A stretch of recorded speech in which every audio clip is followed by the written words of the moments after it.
Who said black people can't be born blue eyes? Where's your granddaddy? They're not blue. Gray. Green.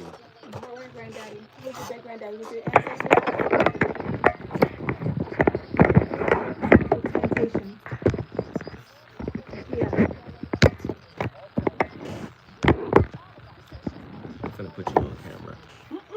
You ready? What does it look like? Boom.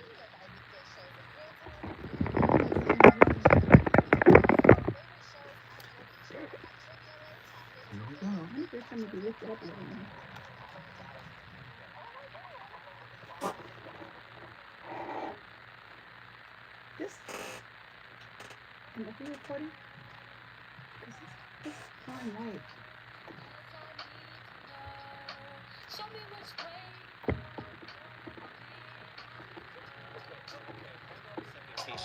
Just let me ask Ronald exactly what's going on, because it takes two to tango, and I need to hear his side of the story. So she's driving me insane, that's what's heavy on my brain. She keeps playing silly games, man, I'm about to bring the pain. We seem to fuss and fight every day and every night. Please give some advice so we can see the light. See the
At some point, I've had to accept the fact that I'm going to be a blessing into people's life, and I'm going to give them things that they can never give me. When God sends me into someone's life, it is to bless them. It is to be an encourager. It is to be like a positive force in that person's life. But I have found that most of the people are not going to reciprocate that. It's not going to be an equal energy exchange. Like, most of the people in my life have been very cold towards me. They have been very dismissive.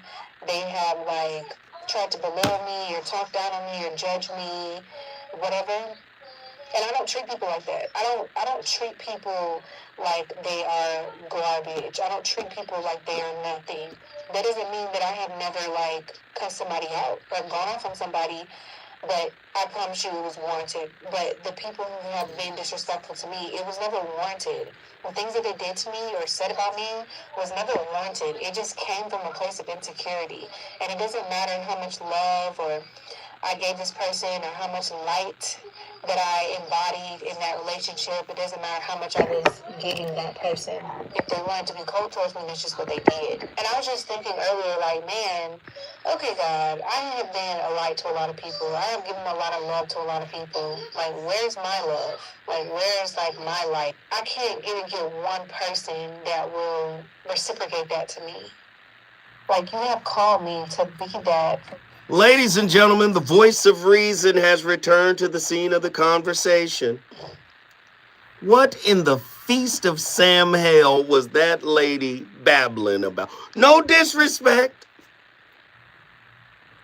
Everybody always playing the victim role. You perfect? So you just do right by everybody and everybody do wrong by you. I don't know. I don't know. We have a special guest in the building. I didn't even set this up properly yesterday.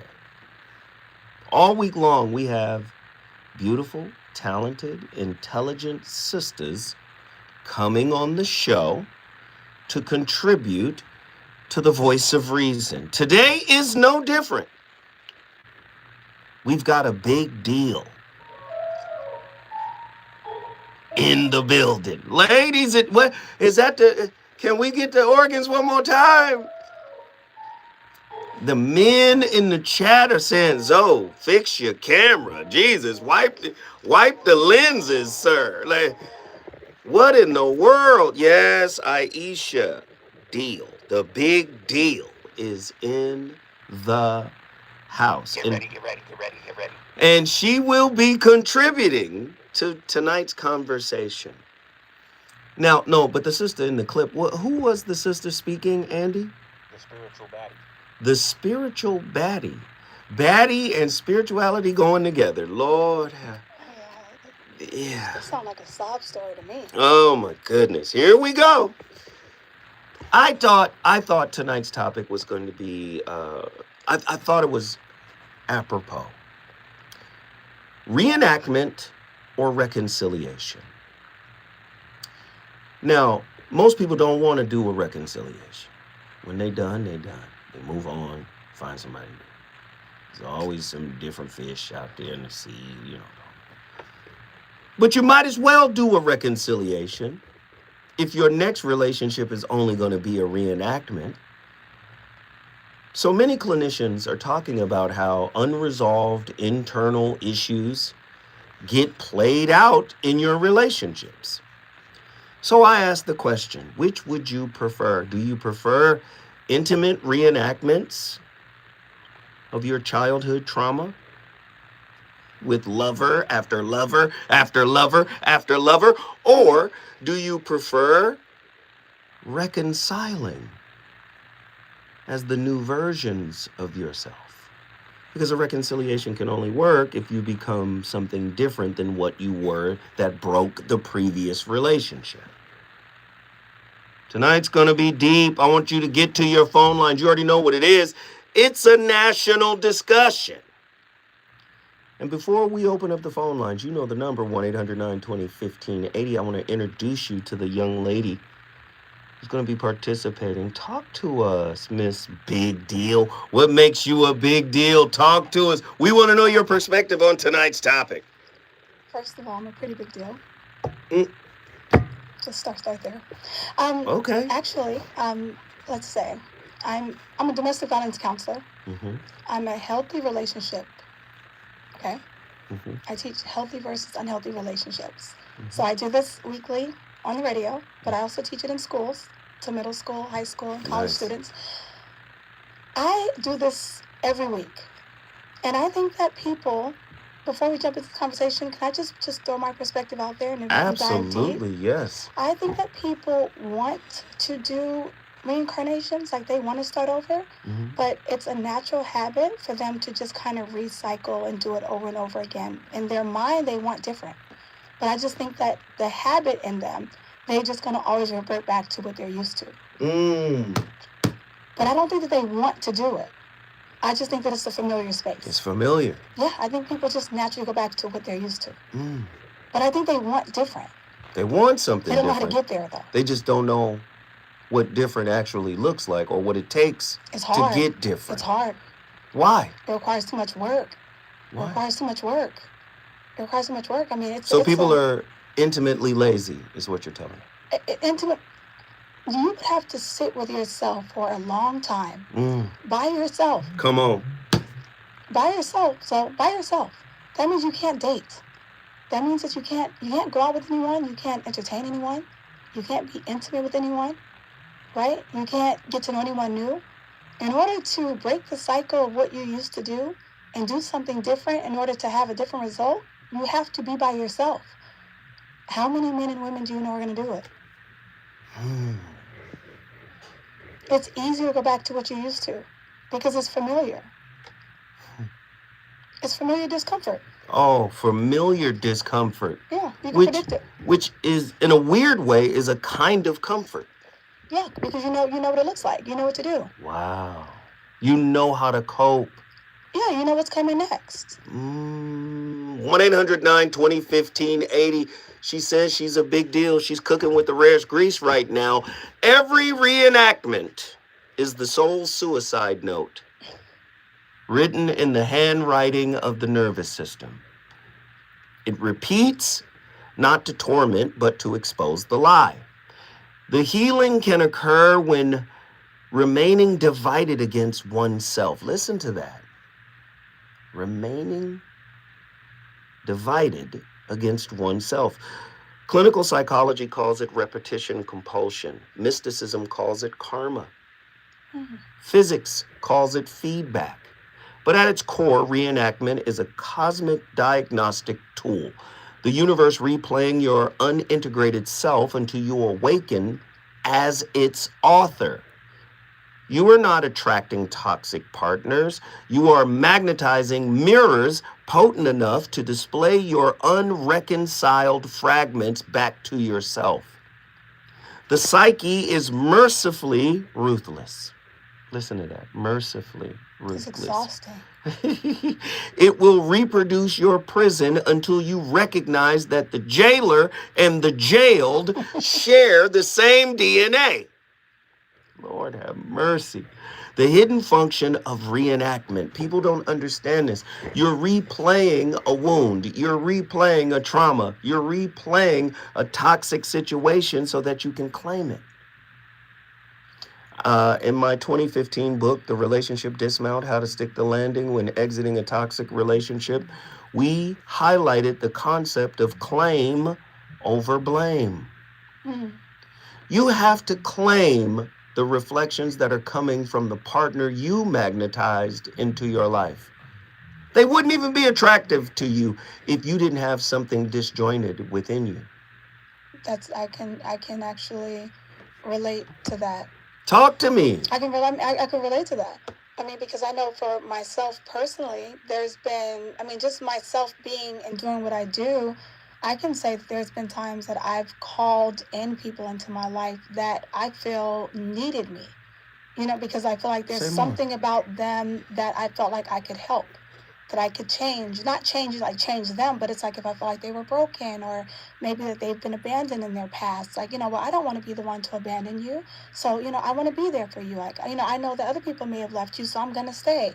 So I feel like I can help. Like, I don't want to do to you what others have done to you, but to my own detriment. I was going to say, is that codependency? It can be looked at as codependency, but it could also be looked at as like, I don't want to be the one to fail you because other people have failed you. But that's also not my job to save everyone. Right. And so sometimes we take on burdens that are not ours to carry. Do you know what I mean?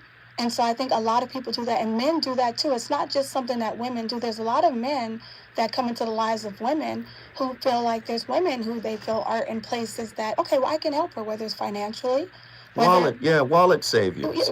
Wallet saviors. Wallet messiahs. I can help you out and things like that. And before you know it, you're drowning. You're drowning trying to help someone else. And before you look up, you're realizing like, what am I getting out of this? You're exhausting yourself. So there's a lot of different ways that you can come into someone's life and you think that you're helping them, right, by trying to do something that the last guy didn't do. I want to show you that I'm different. So let me ask you, what do you think the purpose of intimate relationship is for? I would say that's for partnership. I would say it's companionship, it's for partnership, it's for growth, it's to have someone there by your side to go through life with, to go through challenges with, someone to just be there with you. But I don't think that that's what it's become today. I think now it's ownership, it's possession, it's to have dominion over someone else. It's someone to bully a lot of times. It's someone to take your bad day out on.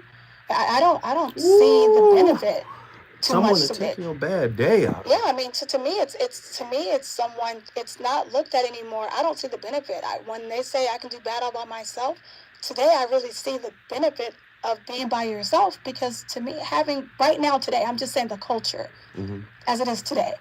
I don't see where having someone. I can see where it's more toxic. than to be by yourself, because it seems like being by yourself is bringing more peace than having someone else in your life. Interesting response. Ladies and gentlemen, you're listening to the VOR on KBLA Talk 1580. We're getting ready to open up the phone lines for this national discussion. But we're talking about something very, very powerful here. Reenactment versus reconciliation. It's a reconciliation anyway when you go to the new relationship as the same old person. Yeah. Right? Yeah. So I'm listening to what you're saying here. For me, and I've been teaching this for over 30 years now, nearly 30 years, not quite 30, but nearly 30 years. Relationship has a spiritual component that hasn't gotten the PR that the societal portion gets.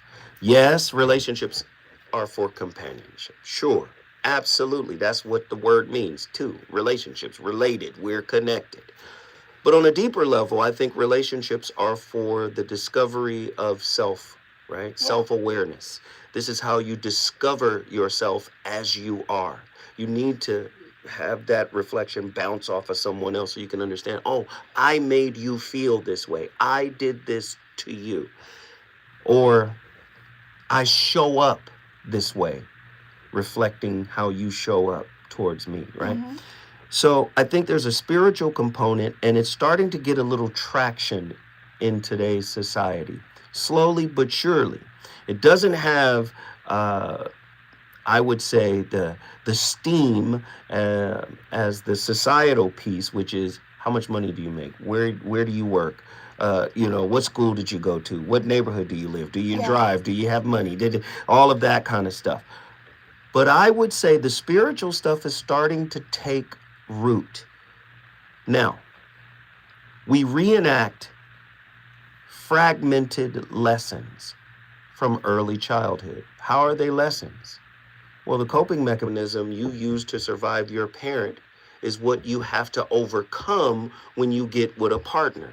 The partner's going to reflect that coping mechanism back to you through conflict. Yeah. So now you have to say, oh, let me take this and rewrite it. Yeah. Because this person isn't my parent. They're not responsible for finishing their job. Yeah. So now I have to reparent myself, right? And be an adult in this situation. When we come forward, the voice of reason and the big deal. We in here cooking with the rarest olive oil. Get at me. Relationships. Got you confused? Need some straight talk? This is where you get the unfiltered truth about love, relationships, and everything in between. What's happening in the chat? Hold on, let me do this. What's happening in the chat? Do I have to? What's going on? Wait, brothers? Are the brothers in here wilding? Attila, tell me what's going on.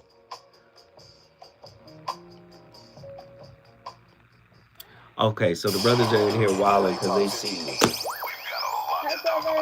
She said, hi, brothers. Everybody hit the damn like button. It's disrespectful to be in the chat and see all her gorgeous... Here, let me put her back on. Y'all should hit the like button just because y'all disrespectful to the motherfucker. Niggas is greedy. They'll come in, eat all the chicken, won't say hi to Big Mama sitting in the corner, won't pay their respects. Hit the goddamn like button. Just in here commenting all reckless and disrespectful. Hey, look at her. Oh, they talking. Yeah, they talking. They in here talking. My moderators are snatching down, weird comments or whatever. But the least you can do is hit the damn like button.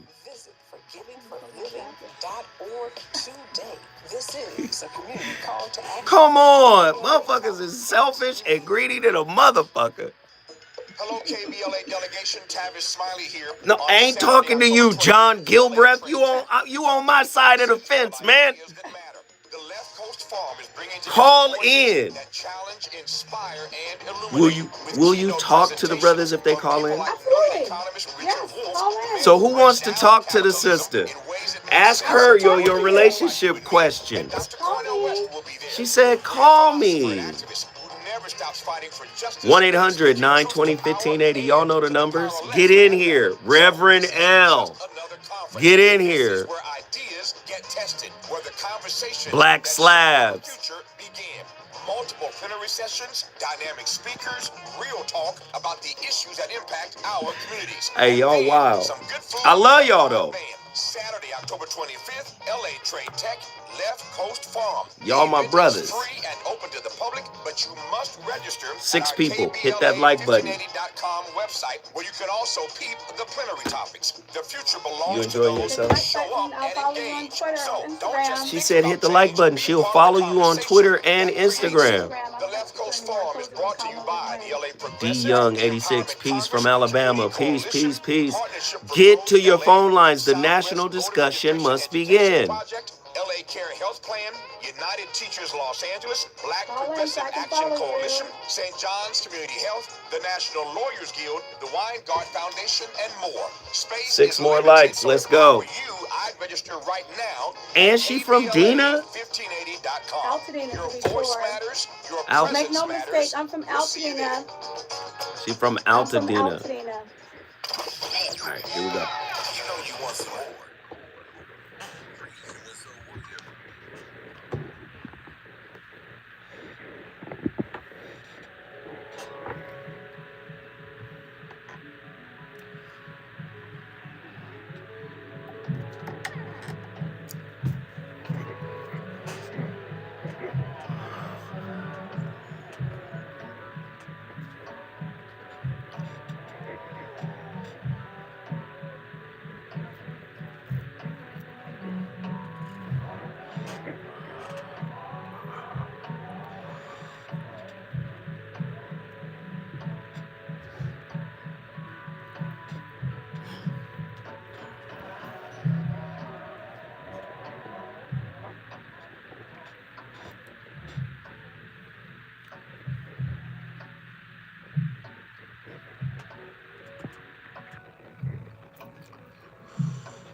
Because I don't want to lose your friendship. I don't want to lose your friendship.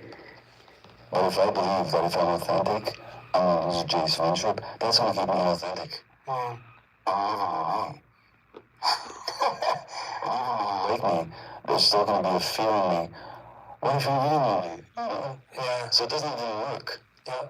But we're so afraid of disappointing others. And then one day I may feel we have an inauthentic friendship. That's because I can notice that you're not being fully yourself. Yeah. And then I can even feel that way. You can let me down even by trying to be everything I wanted you to be.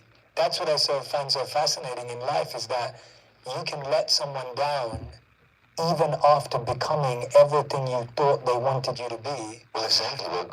Go back to the example of coffee. If I said to you, "Yeah, I'm sorry, I can't do it today," which honors you more? Mm-hmm. If I believe that you're so weak and vulnerable that you can't handle it now, if I honor you by telling you the truth, which shows you more respect. Definitely there. So that I can be everything you want to be. That was Jay Shetty and Gabor Maté. I love Gabor Maté's work. Let me ask you a question.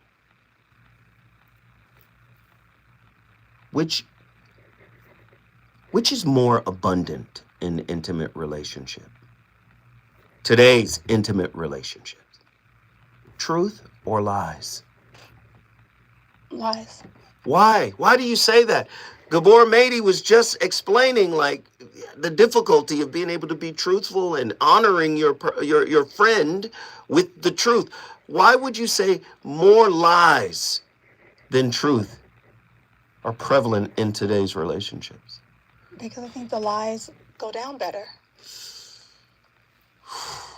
It's easier to digest. It's the same reason why, people, if a man is single and he meets a woman and they start dating and talking, most of the time the woman would want to hear that she's the only one that he's talking to, even though she knows that he was single before she met him. Well, we know that there's other women in the picture. But you still want him to tell you that you're the only one that he's talking to. So he's going to tell you that you're the only one he's talking to. And you're going to be okay with that because the lie sounds better than the truth. Now, some women would disagree. You know that. Andy back, he agreed. You heard the keys. You heard the organs. When you hear the organs, that means Andy agrees. Boy, Andy said, well, hey. But let me say this, though. If more lies exist in modern day relationships, maybe not all relationships, but say modern day relationships, how does one orient their relationship back to the truth? Out the gate, at hello, the first conversation. You have to just say what it is from the beginning. And if they don't like it, then they don't like it. That goes for men and women. You have to say what it is immediately. But we live in an insecure world. If they don't, and when people are insecure, they don't want rejection. You know, the biggest stage show in the world is the dating scene. People are performing. Then that's not your people. Then you may have less people. Your roster may be a little lighter.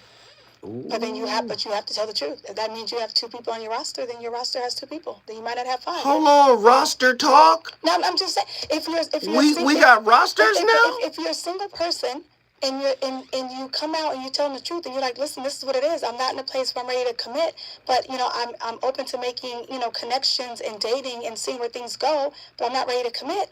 If the person is not okay with it and they're ready to commit right now, they're looking for a significant other, or they want to get married or have children, and you're saying you're not in that place right now, but you're open to deep, intimate connections, that's not your person. Let them go. So this is what we'll do. I want you to answer this question on the other side. Which would you prefer? A reenactment of childhood wounds acted out in your intimate relationships conflict, or a reconciliation? When we come forward, the voice of reason will get the big deals response.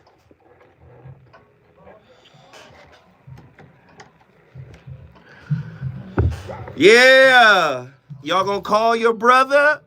Get on the phone. What we doing?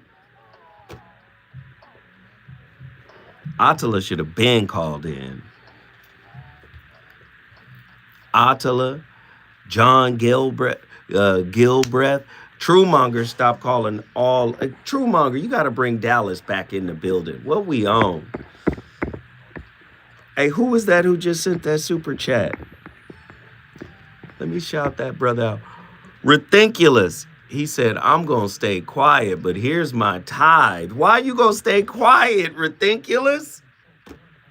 What are your Instagram videos? Twitter? IG Live? I'm on YouTube. Oh.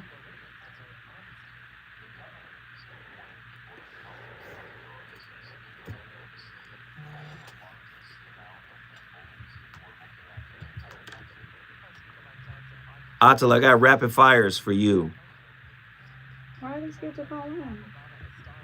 You intimidate people. Hey. I'm sure you've heard that before. I'm not.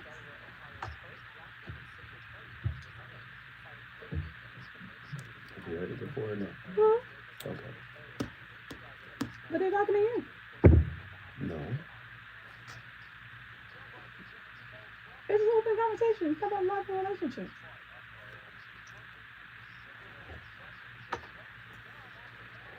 Hey, Hey, what you know about that Africa song, man?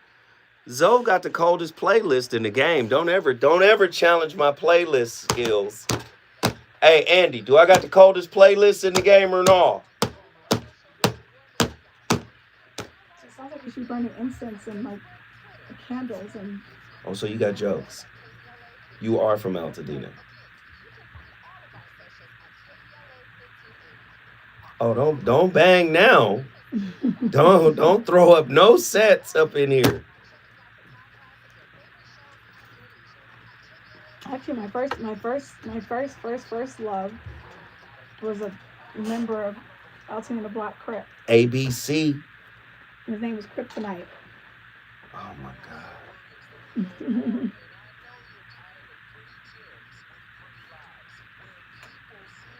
Kryptonite is crazy.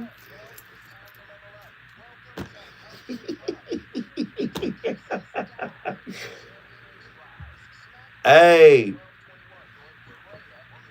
All right, that's cool. We'll take it to the first hour.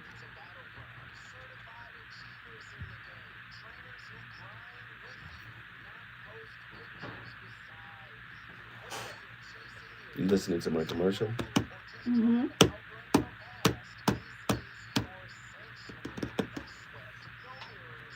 I'm doing pretty good. The fact that you're saying that like surprise is absolutely hilarious to me.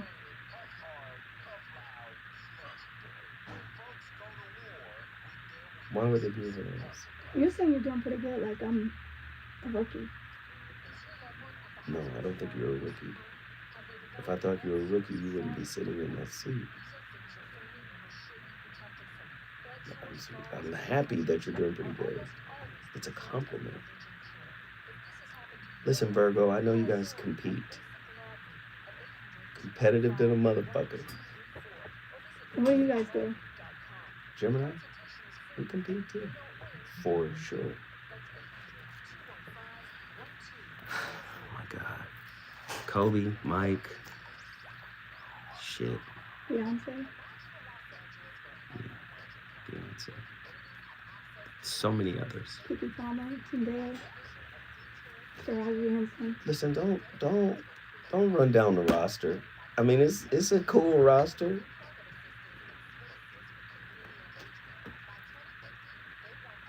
In case you don't know, who's a Gemini? Knock it off.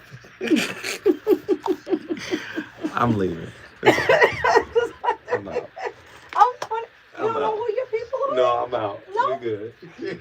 Come on, guys, want to know who your people were. Gemini. He doesn't know who his people are. Oh my God. I was just wondering. Oh, that was gangster I was right going to there. pull him up for you. Who is Gemini? What? Tupac.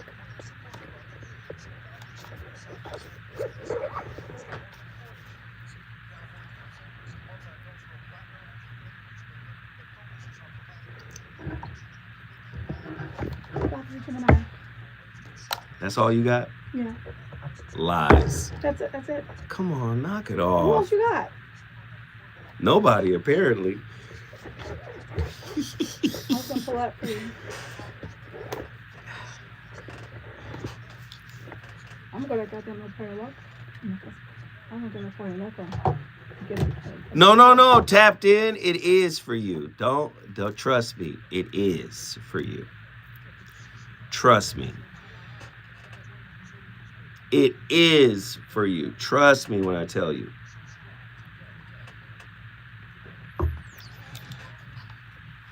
Here we go.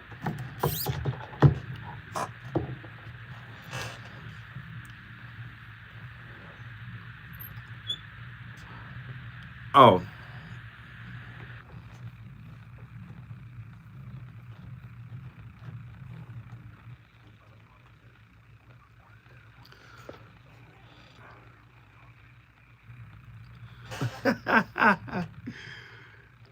And chastised by our passive trip.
George Catlin in 1832 went directly from Yale, or from Harvard rather, to the upper Missouri River, and with his paintbrushes and so forth, and he did a magnificent recording of the Indian tribes there, just, you might say, 50 years before they were knocked to pieces.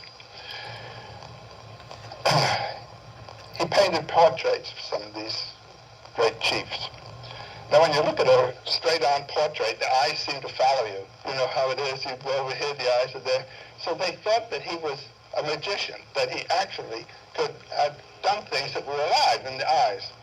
And this gave him access to a number of inward rituals that no one else had ever seen. And he has painted pictures of these. Among the Mandans, he records, and in his letters he describes in detail the rituals of the initiation of those young men. They're taken into a great hut, and nobody has any choice about this. You can't say, no, I'm not a warrior, I'm a peace man, you know. That was the legendary Joseph Campbell.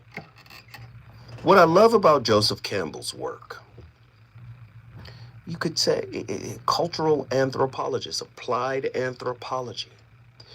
The ritual of the rite of passage he is a master of. George Lucas was deeply inspired by Joseph Campbell, his hero's journey, right? Where the hero leaves the known, meets the mentor, meets challenges, dies, is resurrected, and comes back to his known transformed, different. You could say that full circle that Joseph Campbell talks about on the hero's journey represents what reconciliation is supposed to be. Why start a new relationship with your old self, which is just a reenactment, when you can reconcile with a person you love? We live in a society today that throws away people. We throw people away. Yeah.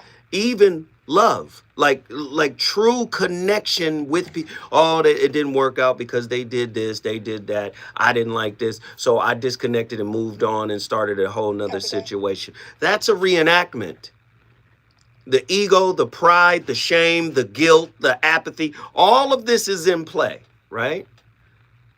And I hear Diamond Blue in my chat saying some. You know the rules of our language here. It's some banal, always. I must have hit a nerve. Some banal, some but not all. Right? But I'm pointing this out because I think people think that if they end a relationship, they end the reenactment. They think if they start a new relationship, right, it's a clean slate. No, it's a continuation of what you have yet to reconcile internally. And that person you magnetize, attract, or call in will be a reflection of that homework that you're trying to evade. Your thoughts? Yeah, you just bring the frustration from the last one over to the next one. I mean, because if I leave one situation, let's say I'm dealing with someone for 6-7 months and it doesn't work out, and like you say, I disposed and discarded them because for whatever reason, I don't have the patience, or because I haven't learned how to deal with issues or conflict. I don't know, I have no conflict resolution skills or tools, and I move on to someone else, and now they do something that upsets me, and we get into it. I have not yet learned how to deal with conflict resolution. So I'm going to come against the same thing again. And then the same frustration that I felt in that last relationship, I'm going to feel it ×2 in this one. So now my reaction in this one is going to be even worse, because now I have the energy from my last relationship and that frustration, and now I'm going to take it out on this one 10 times worse. So this person's like, whoa, what did I do? Their issue or whatever they did may not have even been that big of a deal. But because I didn't resolve it in my last relationship, this one And my outbursts or how the way I react to it is even worse because I didn't even resolve whatever my issues were, how I deal with things, or I haven't even severed the ties with the last one. So, and I think that that's what we see when we see people just do this on to the next energy. You know, I'm done with you, on to the next, on to the next, on to the next. Like, you're not on to the next. Like, all you do is you have a trail of dead bodies. Dead souls, spirits, all of it. Yeah. It's all behind you. I mean, if you look at it, I mean, it's like, how many dead bodies do you have behind you? Like, you look behind, I got about 15. You know what I mean? Like, they're just all just attached to you. You're just dragging all these bodies behind you into your next relationship. And that's how I look at it. It's like, how many are you carrying behind you? Is that what the church means when they say soul ties? Yeah, that's exactly. I mean, how many got attached to you? I mean, that's how I'm looking at it, because they're all unresolved issues of people that you just left behind that you didn't properly bury. You know, you didn't say your proper goodbyes. They may have ghosted you. You may have ghosted them. You know what I mean? So all of these spirits are just open. They're all attached to you. Hurt, pain, disappointment, heartbreak, everything. And you're just moving on to the next person like everything's okay. And you're not okay. Yeah. Like, you're not okay. You're not well. You're sick. And I'm not saying sick in a we can go with sick way, but I'm just saying you're not well. You're sick. You're hurt. You're broken. You're in pieces. And now you're coming to me in pieces. And it's almost like I just took a box of puzzles and just dumped it on the table. And you're like, here, but love me. Well, what am I going to do with all these pieces? Are you coming to me in pieces, expecting me to love you whole, but how?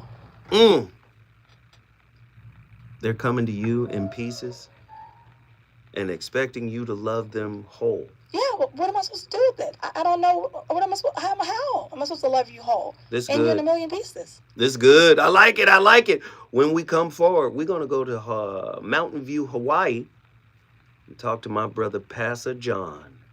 Pastor John is the first one to crack the code on this national discussion. Hey, when we come forward, it's about to heat up. Let's get it. Good work. Love it. Love it. Love it. Carrying the bat with the barbed wire. Yep. I like it. We're cooking.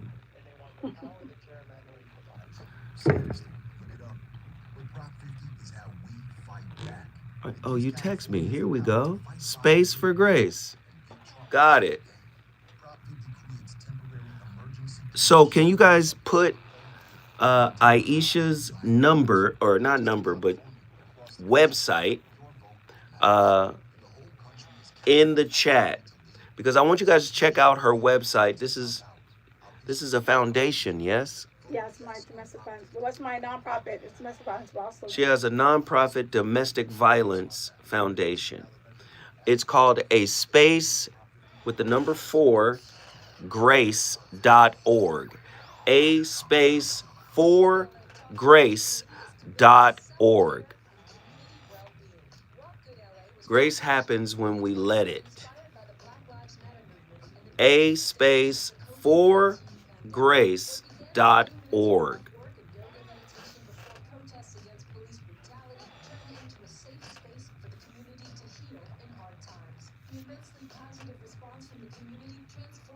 I got you. I'm in here.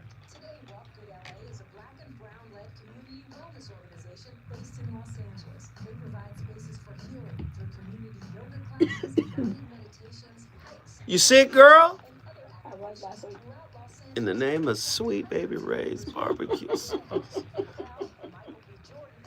It was only for like a day. I came back from Atlanta. I was in Atlanta for 5 days.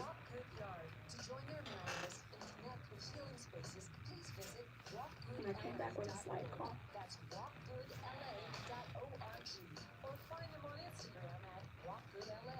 This is a community call to action, a community call to healing from KBLA Talk 1580. Nikki from the SIP, if I don't hear from you tonight, I'm going to be upset. They all in here. Zoe, don't have her in there coughing. Zoe, I know. Okay, first of all. They like, Zoe. Somebody said you had a chest cold. I did not have a test. First of all, I went to the doctor when I came back from Atlanta, and I am completely fine. Just to make sure. My team, boy. These my people. This my people.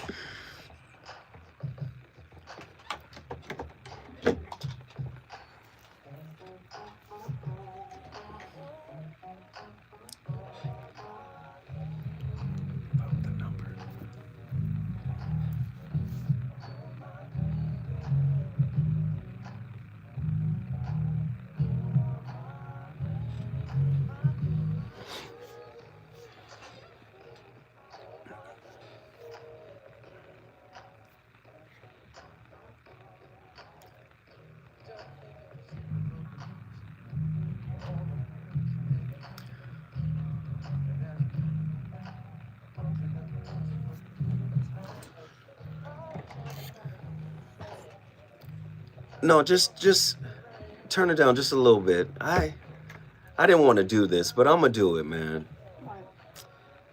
So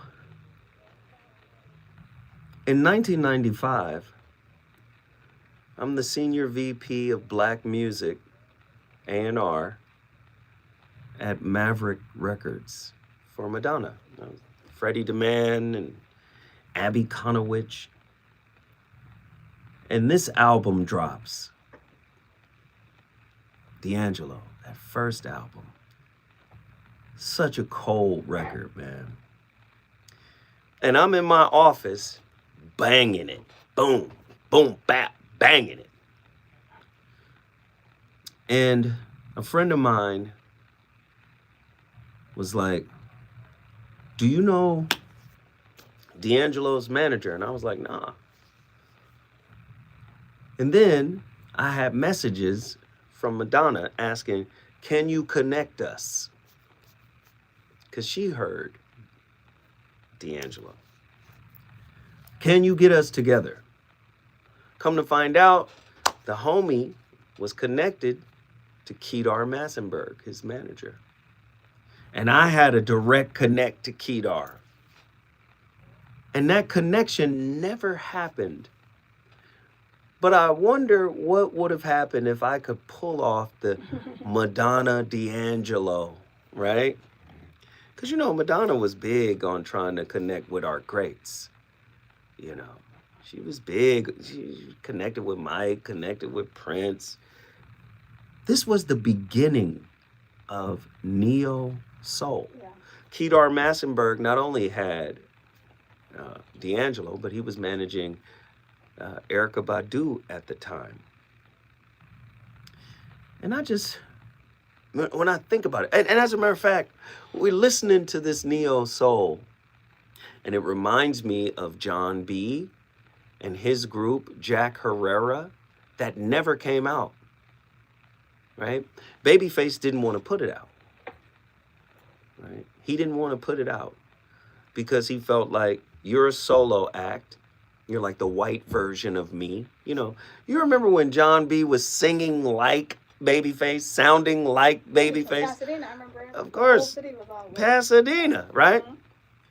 But John B and his group could have fit right into this 1995 neo-soul emergence.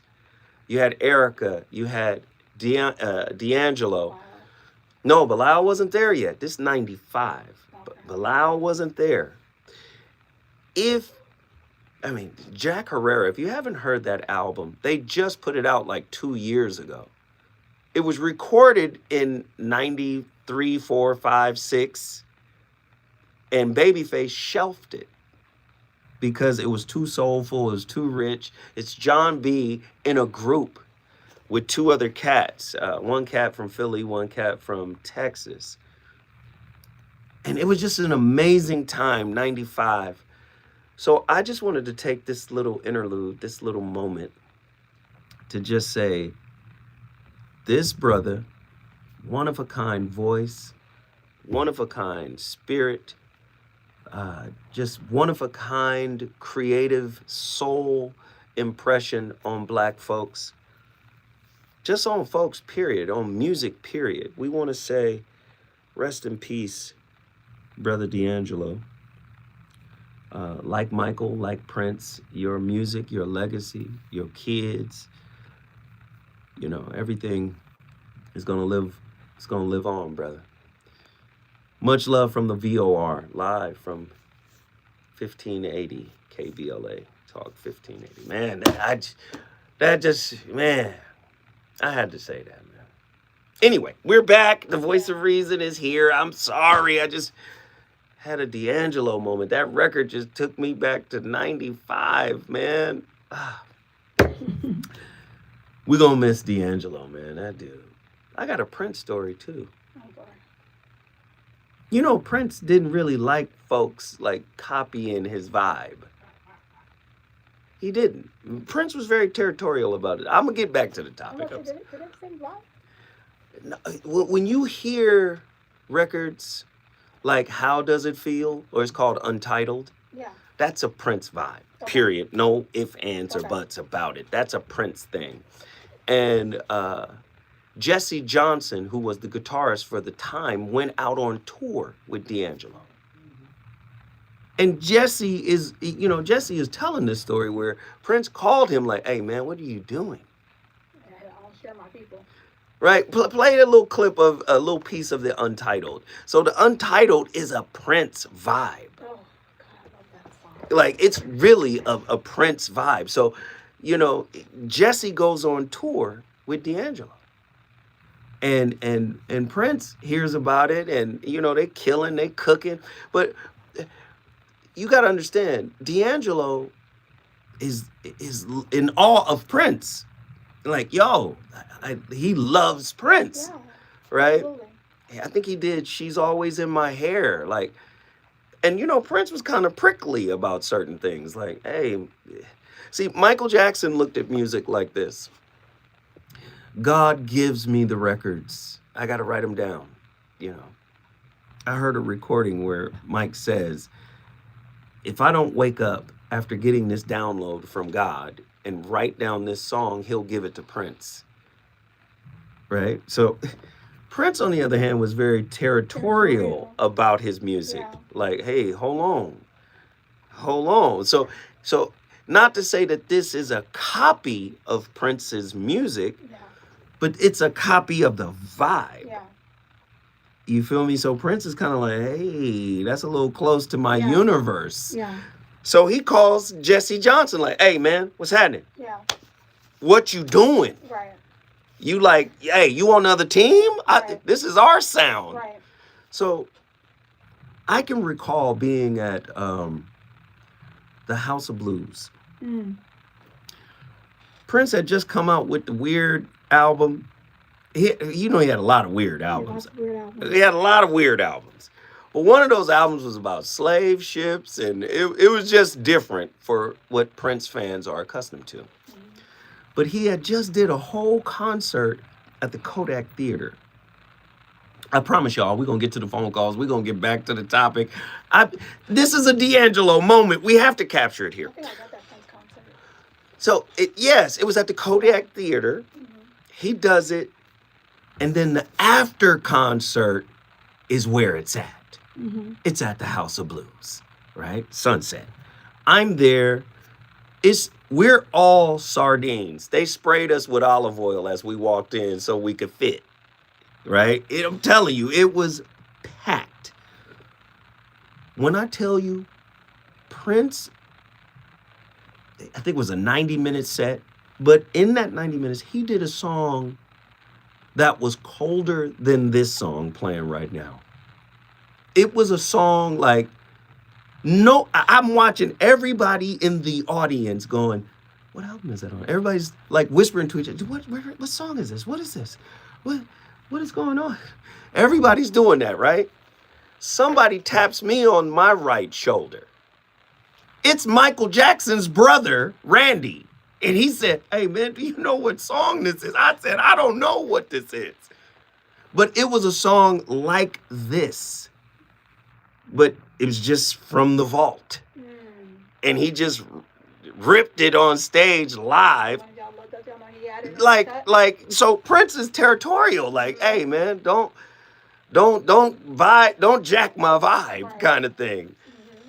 So, nah, yeah, but you know how Prince was. He was just territorial about it, and he should have been more accommodating. Like, you're Prince. Everybody's gonna be inspired by you, bro. Artists are Yeah. protective of their craft. I just wanted to take this moment, man, and just acknowledge this brother, man. We love you, D'Angelo. Absolutely. We love you, man. Rest in peace. When we come forward, the voice of reason, and you already know the big deal is up in here cooking. Let's get it.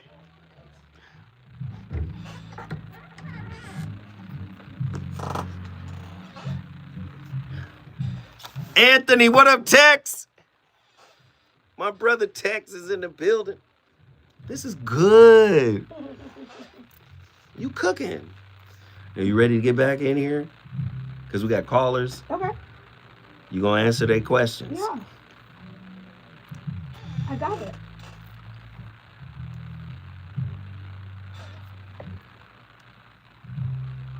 That was fire, bro.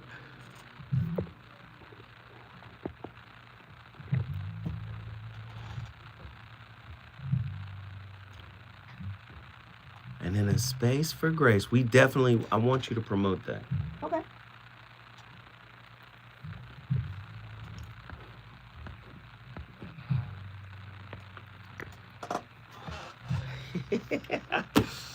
Ooh. Who's so funny? What? What happened? Your laugh. Here we go. Now I'm Jokey Smurf. Jokey Smurf? Yeah. Girl said she was on Altatina block with kryptonite. What in the world?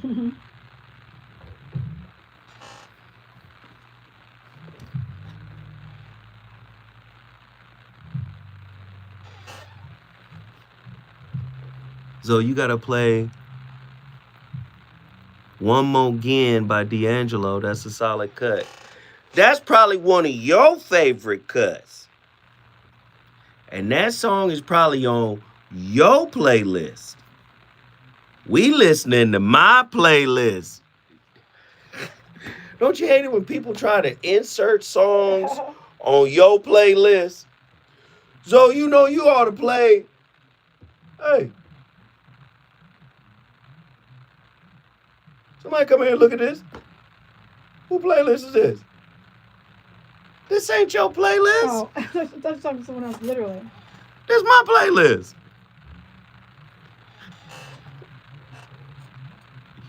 You know what song you missing, Zoe? You missing One More Again. By D'Angelo? Oh. No, I'm just playing. Oh. I'm like, what's I'm just playing, y'all. Y'all gotta let me play. Hey, man, I'm just tripping.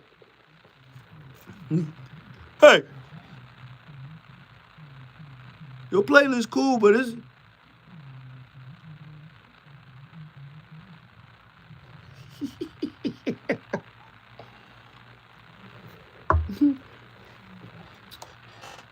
Oh, my God.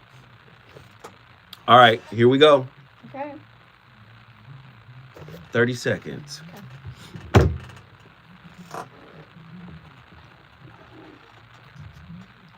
You good? Yep. Promote your stuff. What was it ready? I thought you were at the end of the show. When I come through, I'm going to come to you. I'm going to set up the topic again. Mm-hmm. Then I'm going to come back to you, introduce you, mm-hmm. Promote your stuff. Okay. Then we go into the phone lines. Okay. Cozy TV, Savannah.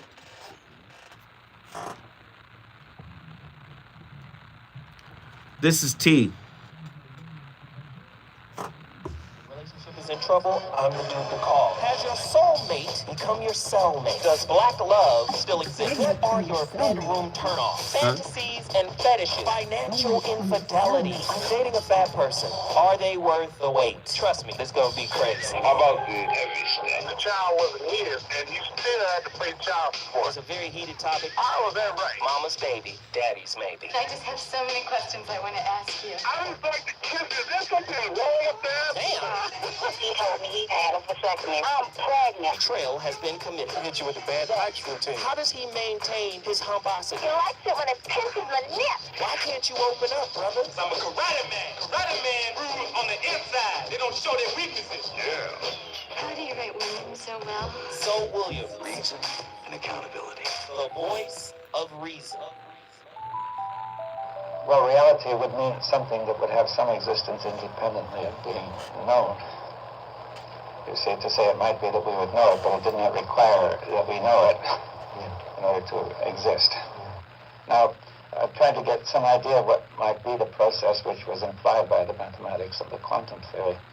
And this process is what I call unfoldment. That the mathematics itself suggests a movement in which any particular element of space may have a field which unfolds into the whole, and the whole enfolds into it. So you have this movement, and I call this the implicate or enfolded order, which unfolds into the explicate order where everything is separate. Now, the implicate order, everything is internally related to everything. Everything contains everything, right?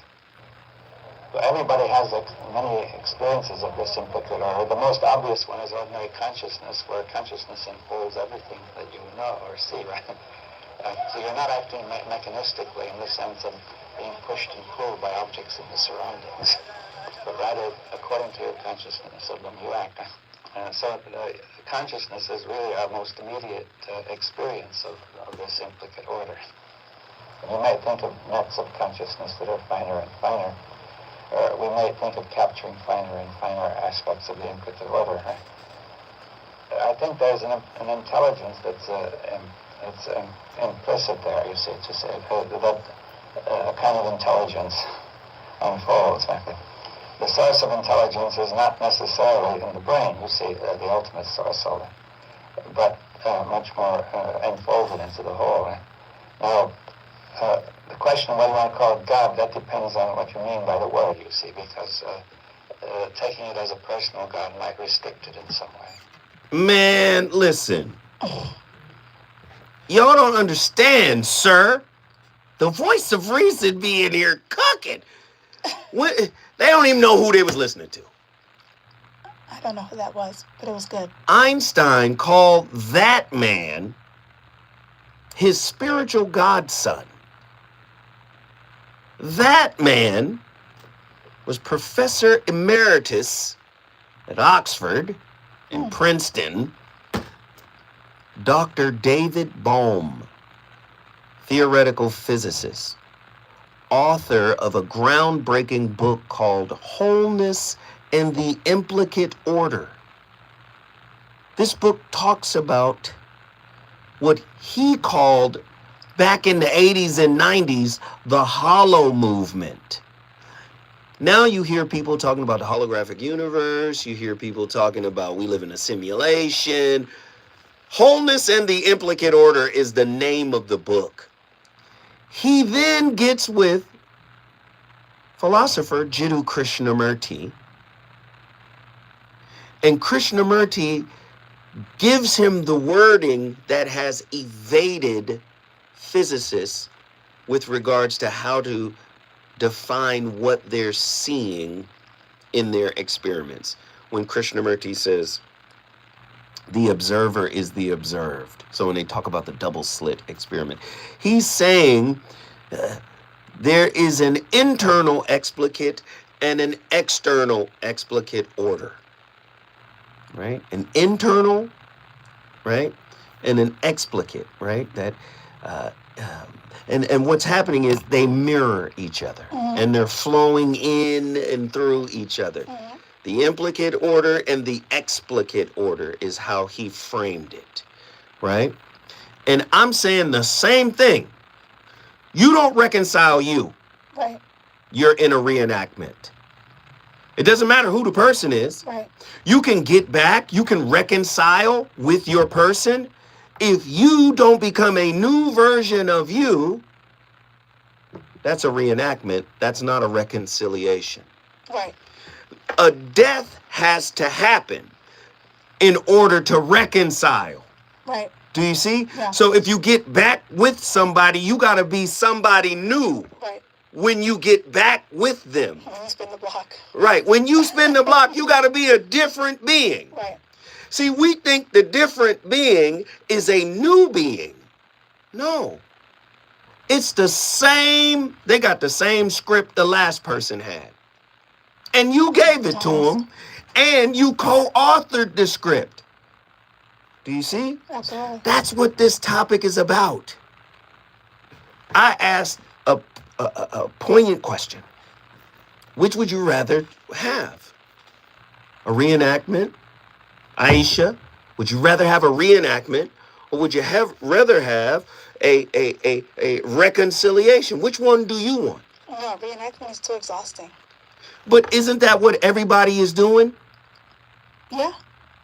And I've done it also. I've done it also in my past. I've done it. And I'm telling you, it's exhausting. Right. We see Christiane. Is she going to get a reenactment or reconciliation? I think that, I'm not sure where she's at in her journey, but I mean, I just based on your eye test. Just based on the eye test. Jerry West walk in the gym, he go, that boy can't play on the eye test. Okay, on the eye test, I think that she's using one person to cope with the loss of another. Okay, cool. Here we go. Let's keep going. Cardi B, the eye test. Using one person to cope with the loss of another. Okay, we keep going. Do you see what I'm saying? Glorilla was just on the radio, on TV, talking about cussing, F-bombs. I don't mess with F-ins, and, because they weak, men is soft, and do you see? Are they headed towards reenactments or reconciliations? That sounds like the blame game, and I'm going to go with that sounds like reenactment. So this is why I brought you in here. This is why I brought you in here. Because at the end of the day, there is a narrative about relationships out in the streets that is fueled by social media, what I call trauma porn.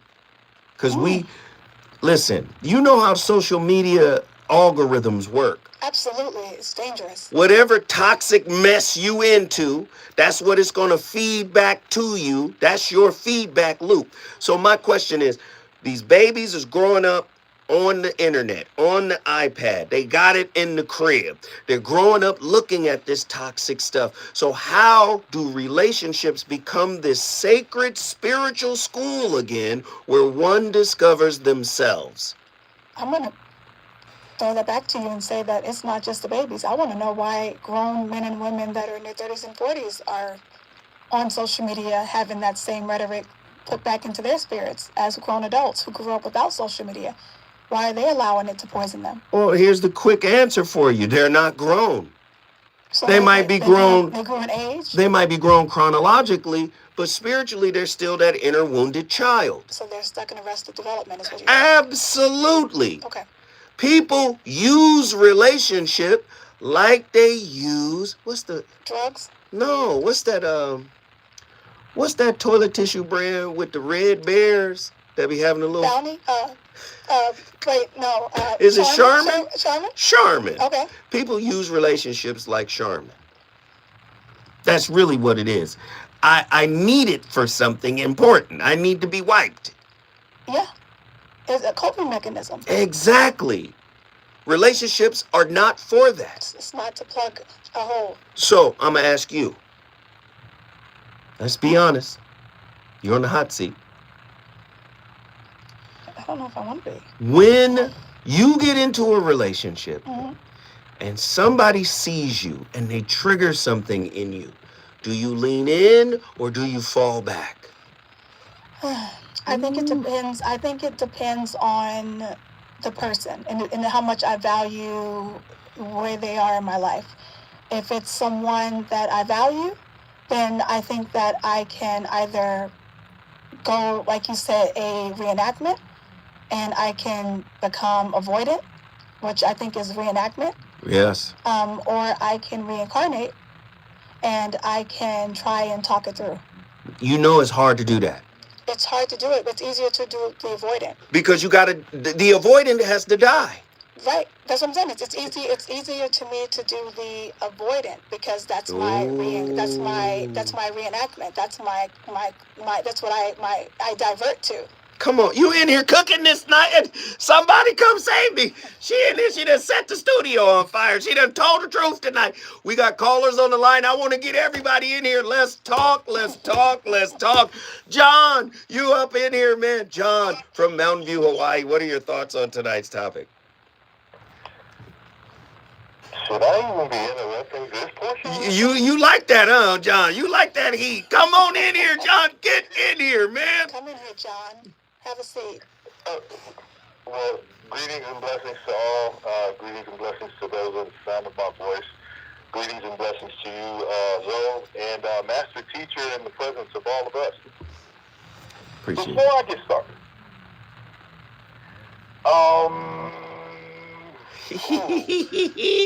Pastor John, come there's a on. whole lot of places I could take this. There's a whole lot of places I could take this, but I'll go here. No, you got time, John. You got time. Don't rush yourself, brother. Listen, I brought you in for a reason, sir. Come on. Hey, man, stretch out. Sit down on the couch. Light up your cigar, man. Come on. You want a drink? You want a cocktail? Well, either of those would seem fine, and I'm also not getting paid, but we'll talk about that later. Oh. Right now, as in the stuff you spoke of earlier, which had something to do with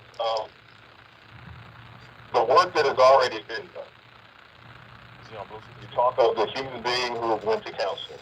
You spoke of the human being who has sat by himself for years. You're talking about someone who was reconciled with his past, not only his own inner past, but his outer past with other people who disrespected and dismissed him. To the point of they now respect me. I would like to add this portion because as a military person, we are always looking for the next goal we need to achieve so that we could be the greater leader. Some of us had to go through aerosol school to be artillery gods. Some of us went to Master Sergeant School to understand greater things about our leadership. I'm asking you, out of curiosity, Master Teacher, Sergeant First Class needs a new job. Where are you going to lead me to? What school do I need to go to? He sounds like I did earlier when I said that sometimes you just get tired of being the teacher. You get tired. I mean, Nah, cuz. What? Nah, cuz you can't get tired. I mean I'm saying, so you sound like I said earlier when sometimes you just get tired. I mean, when you've done all the work, you've read all the books, you've taken your journey, you've sat by yourself, you've learned yourself, you figured out where you went wrong, you've learned all the lessons, you've done all the things. Now, are you saying that you're in a place where you're ready to receive love? Are you in a relationship? Are you ready to, is that where you're at? I like the way this is going. Keep going. Is that where you said, is that the place where you're at? Are you waiting for it to come? Keep going, Doc. Let's go. Is that where you are? Yes, ma'am. I mean, so I think now you're in a space where you just have to be ask, believe, receive type of thing. Now you have to put yourself out there and figure out where your person is. But I think the part where it gets tricky is that you know where she at. You can't. Oh, okay. Am I not privy? Am I not privy to a certain conversation? I'm just, Okay. I mean, this is my brother. Okay. So you know what I'm saying? I'm a fly on the wall, but I can talk. Okay. So this conversation I'm not privy to. Okay. He know where she at. Okay, but this is what I'm gonna say. He out here tripping right now. I'm gonna say this is that when you get to the place where you're at right now, is that this is when everything that you've learned and all the tests that you've passed, this is where they come into play. And then now it gets tricky, and you have to make sure that no one knocks you off your square, because now you're going to be tested in your next relationship. And you're going to be tested hard. You mean the next iteration? whatever you want to call it, love. Now you're going to be tested. I'm trying hard. to give you the context behind this. Okay, John is okay, playing. okay. John, let me tell her, because John, why you come on the show playing, John? So what happens is we have company, and then John want to act brand new in front of company and have me looking crazy. See, so John, a couple of weeks ago, maybe 3, 4 weeks ago, 5, 6 weeks ago, he had his ex-wife call in, and they were on the show together. Okay. Talking about how they've healed after divorce, and they are the manifestation of this idea of reconciliation as new beings coming back together to form a new union. So he was a husband, and now he's trying to be a husband. A husband? Oh, hold tight. Hell nah. A husband? What? He was a husband, and now he's trying to be a husband. Sit right there. When we come forward, ladies and gentlemen, the voice of reason gonna keep this fire lit.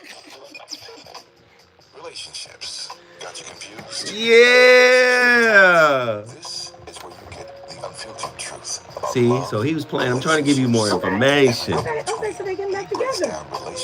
We hoping, we praying for that.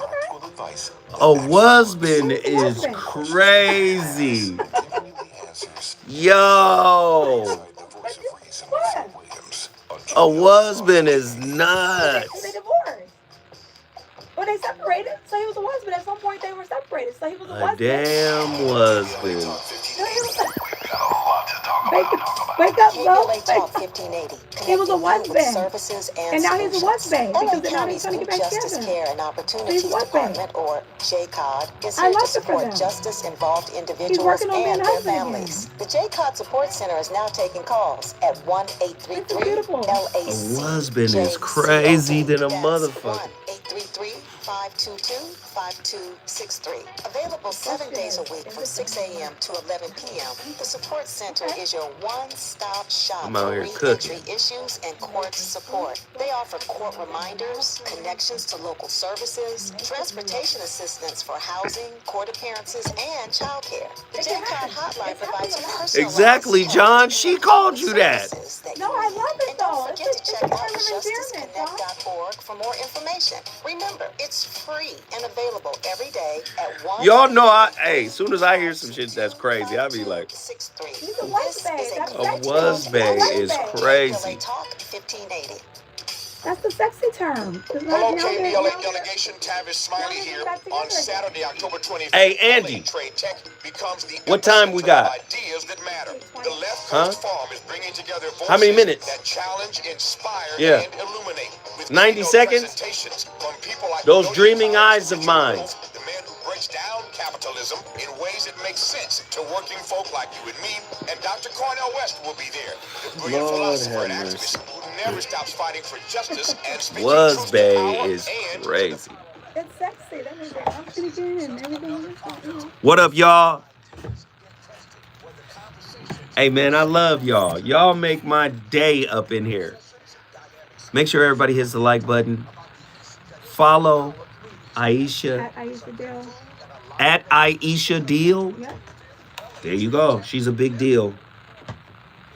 Aisha Deal. And I just found out she Dina Love.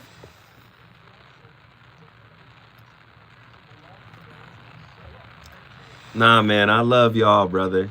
You and your soon-to-be renewed wife. Yes. Get it back together. There's nothing out here in the streets. Man, she called in. That shit was so beautiful. That was one of the most beautiful calls ever. No. She was like, I made mistakes. I learned. I It's healed. Soul's turn next. It was who? What? No, your turn next. No? I'm Zoda. Okay. You ever seen Yoda with somebody?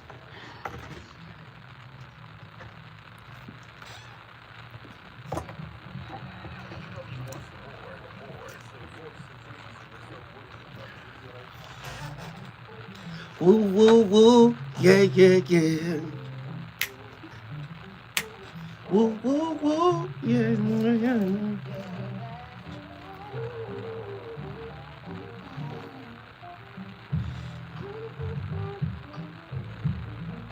I want it to stop.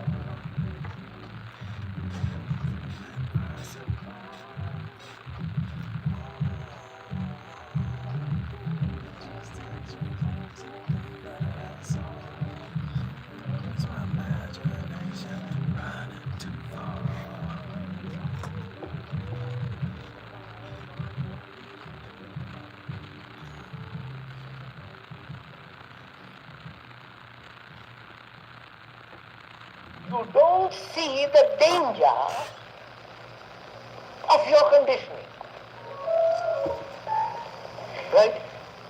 You see the danger of a snake because of your condition.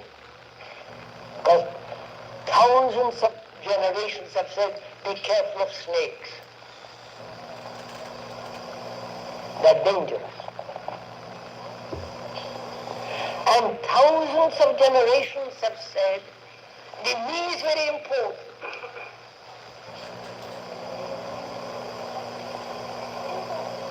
But you don't see the danger of this conditioning as the knee that's important.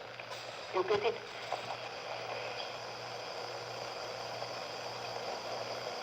In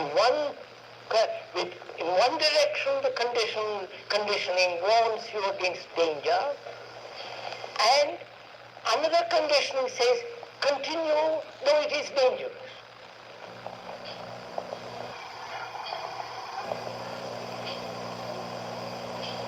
Is this clear and simple? Now, do you see it? Or do you see it merely as an intellectual theory, or as an idea to be accepted? Or do you translate what you see according to your fancy, agreeing or disagreeing? Or do you see it actually as a tremendous danger? Do you see your ego in the same way as you see a poisonous snake? That's what he's asking. We've been conditioned to see the snake as poison, but do you see the center, the me, as a viper? See, you walk into the relationship, do this, do that. Right. My wound says this. My wounds need this. I need that. You show up the way or otherwise, I devalue you and discard you at some point. Right. Do you see the ego? Krishnamurti, man, he don't take, hey, come on, man.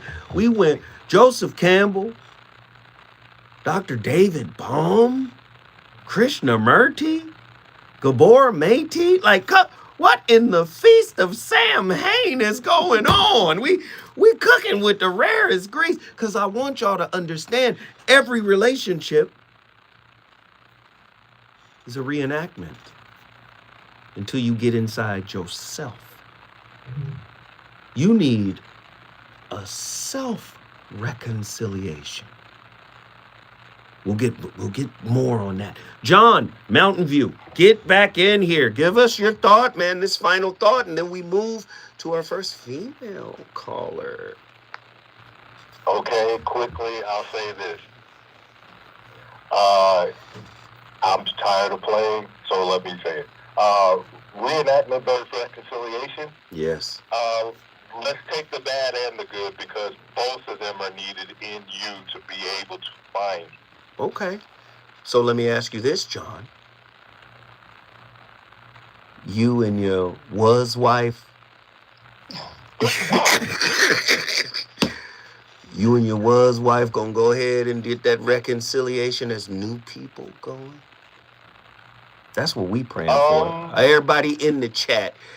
There's people in the chat right now. We all on our hands and knees praying for that. She called in here and blessed us with that spirit. Everybody praying for this one, brother. We understand all,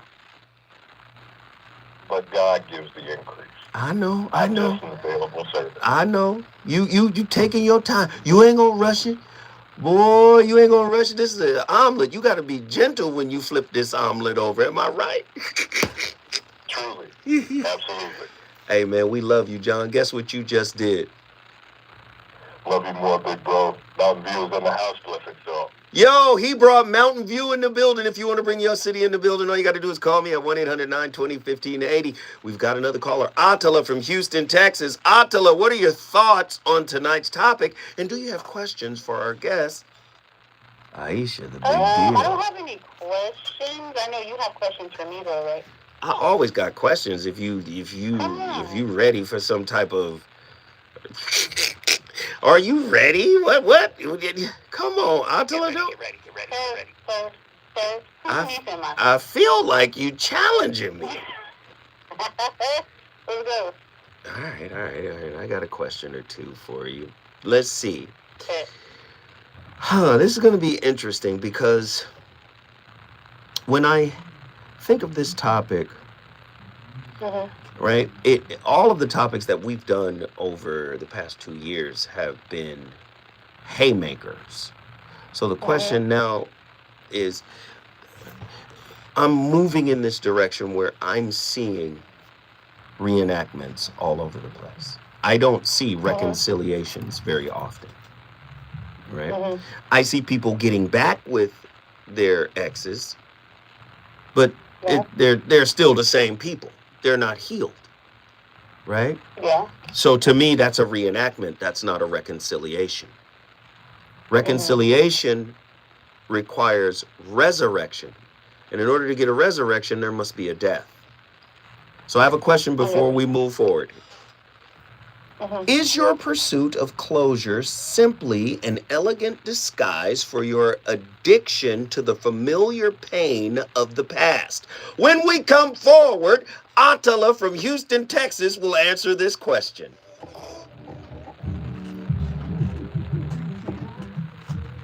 You want to answer it?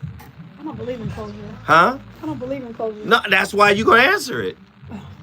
So all the questions I ask Attila, you're going to give me your answer to. That's how this going to work.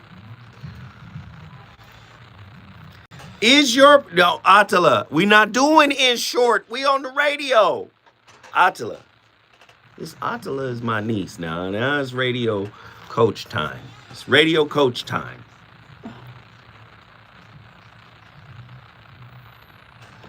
Attila answer these questions like I'm on my walk before my workout. Not on your walk. No, I be talking to her while I'm on my walk. I be on my little 5-mile walk before I get my workout on. And I be talking to my niece. Attila, you can't have short answers on the radio. You have to elaborate. I'm throwing it to you. Can't be like, in short, yes. Next question. That's Attila. Yes. No, sir.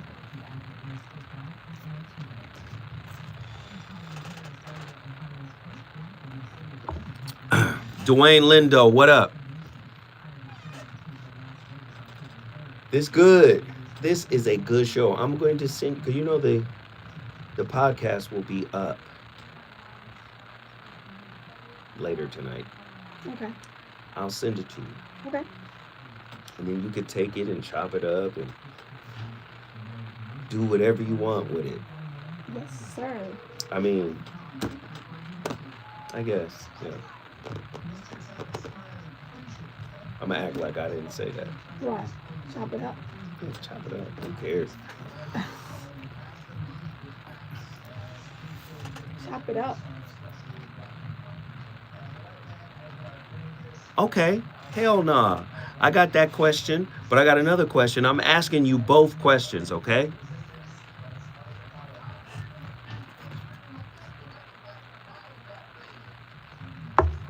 Hey, I did terrible on that midterm today. What midterm? Oh, wait.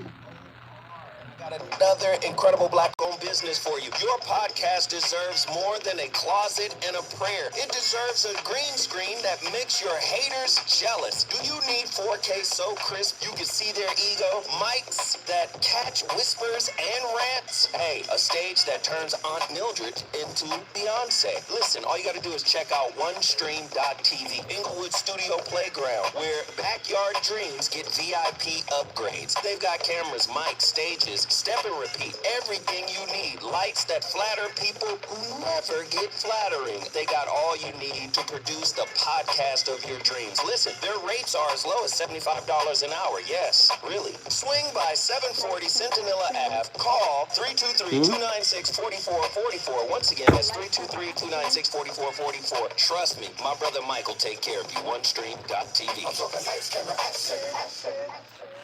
I love that commercial.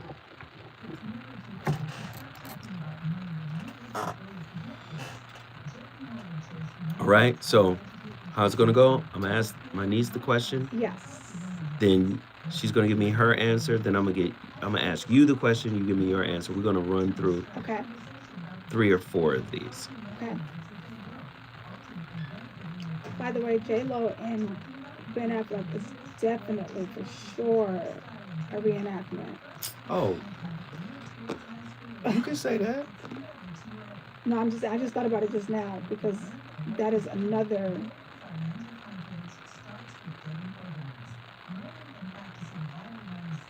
They are for sure reenactment. Like those two just can't. I mean, I don't know. Some people just don't do good with titles either. You know, sometimes you slap a husband and wife title on it and it just gets weird for people. Some people just do better at dating. I can smoke a bag of that. Will and Jada. Yeah, some people just do better. I mean, you call it boyfriend and girlfriend, and it just automatically just takes energy off of it. I mean, it does for some people. You say husband and wife, and all of a sudden the energy comes over it, a cloud comes over it, and the expectation, and it gets all weird.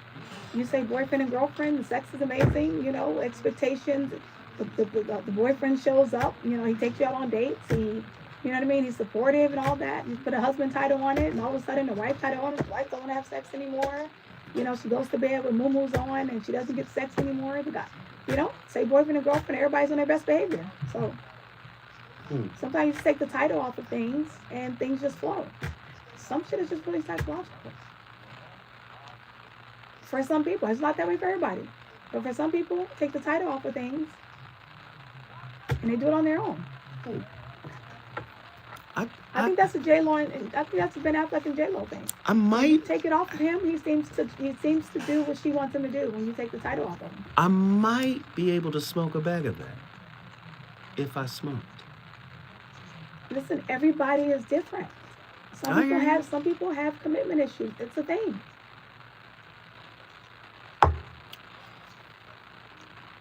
Do you believe that some people are demons?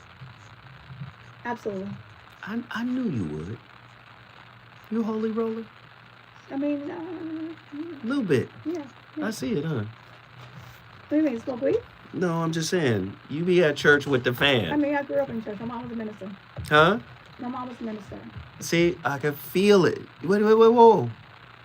You a preacher's kid? Mm-hmm.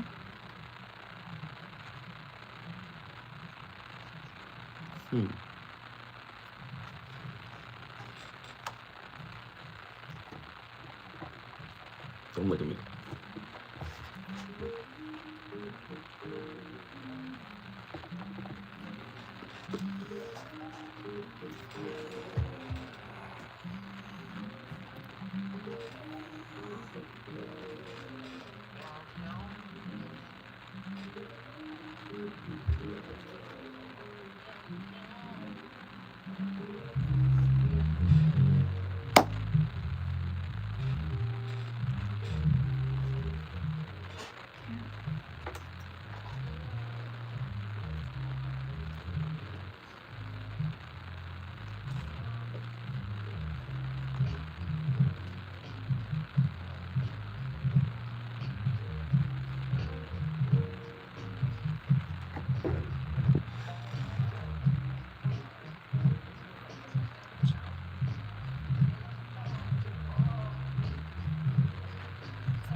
ML says, I'm struggling to have compassion and forgiveness for someone who does not care about hurting others and is completely selfish. I have no idea how to be okay with it.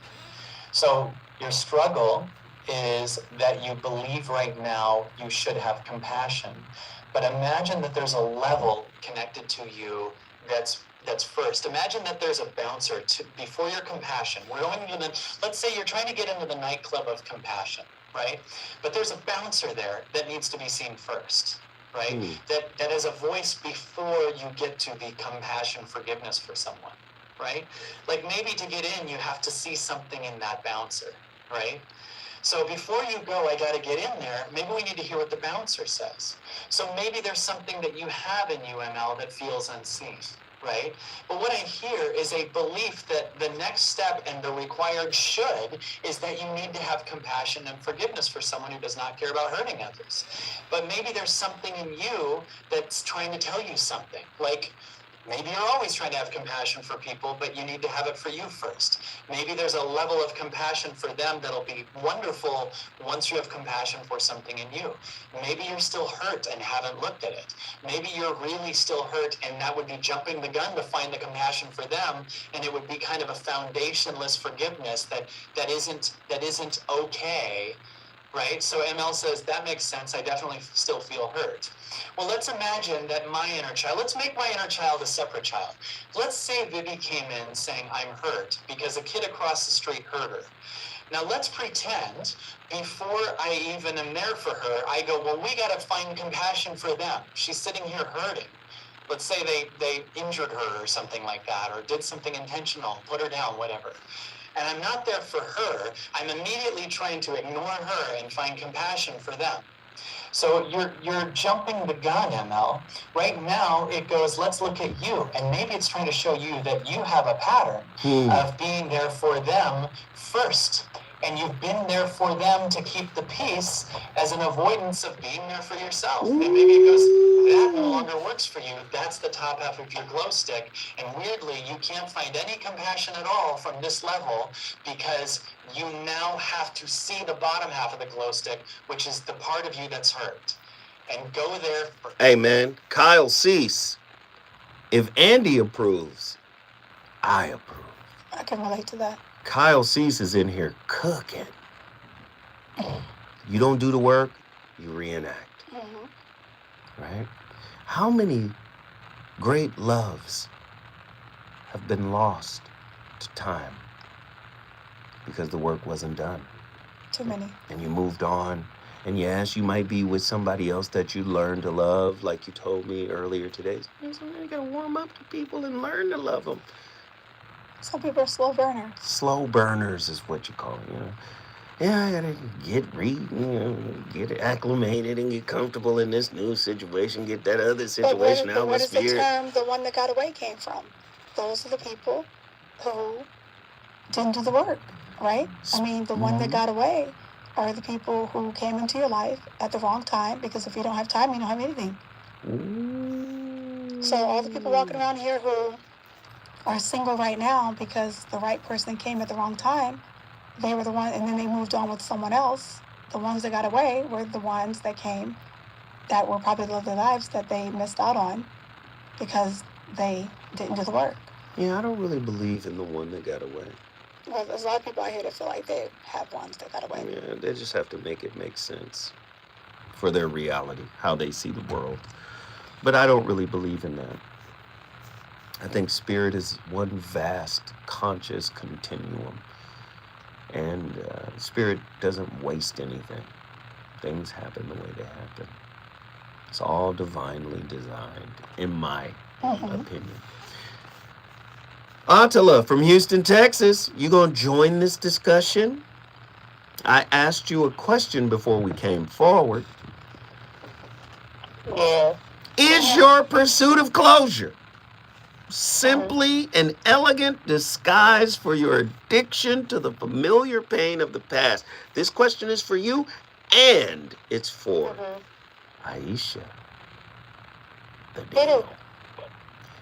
So your thoughts? Because because the addiction is trying to get the answer or the knowledge of why something happened, right? But truthfully, that's because we don't observe ourselves within the relationship. Wait, right? stop. That was wait. Stop. Hold on. Wait, hold on. I'll be flowing and you can stop it. Wait, you said our addiction to a familiar pain is the one that wants closure? That's heavy. Yeah. You can't just flow that. You gotta let that. That's like 13 spices and seasoning. You got to list those seasonings. Wait a minute. You know I be adding a little paprika in there. You know what I'm saying? Damn. So you're saying our addiction to familiar pain is the source of the source of the desire for closure.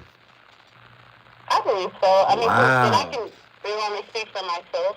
Like, that really was what I wanted, was the answer to the question of why, right? But again, that's because I was not observing myself in the dynamic at the time. A lot of times you can give yourself closure before you even end the relationship. Ooh.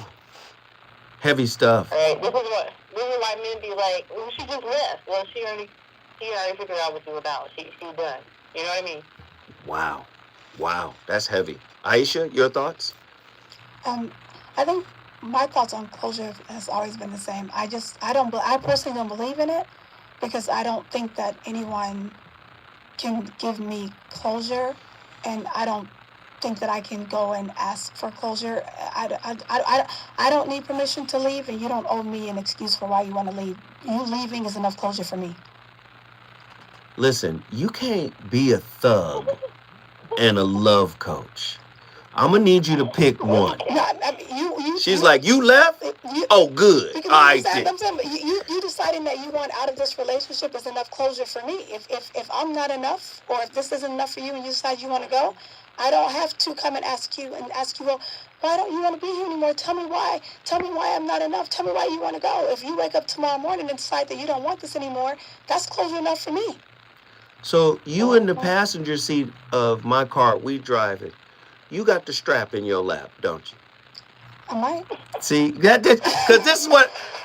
Turn it up, man. Come on. Yeah.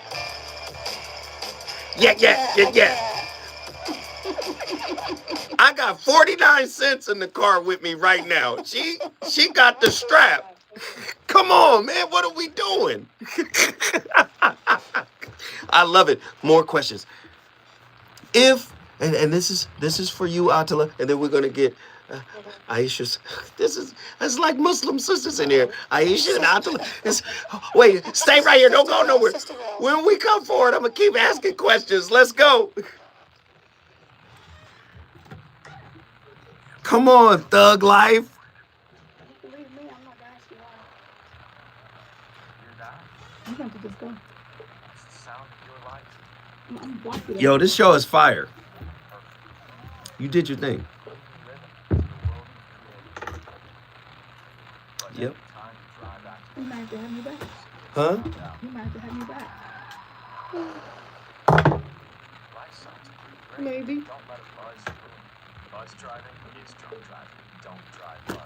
What was that? My jump shot. Oh my God. You play basketball for your Justin? I did. But I didn't give a fuck about school. My son's a pro ball player now. What did you play for? You play some Nice. Do you go over often? We're going to see him. We're going to see him. I love Turkish food. Soon. I used to hoop. I don't hoop no more. I'm a golfer. I golf too. You don't golf. I have my own golf club. Did you get it? You don't take pictures when I get home in my garage? Stop playing with me. So use your vote to protect our power, our history, and our future. Vote yes on Prop 50 by November. Shout out to Aisha. Oh, they shouting you out. They in the chat, turned up. Hi. Diamond Blue. Who you shot? Oh, Diamond Blue shouted me out. What up, Diamond? His eyes are diamond. Why you get all weird? Oh, look how pretty.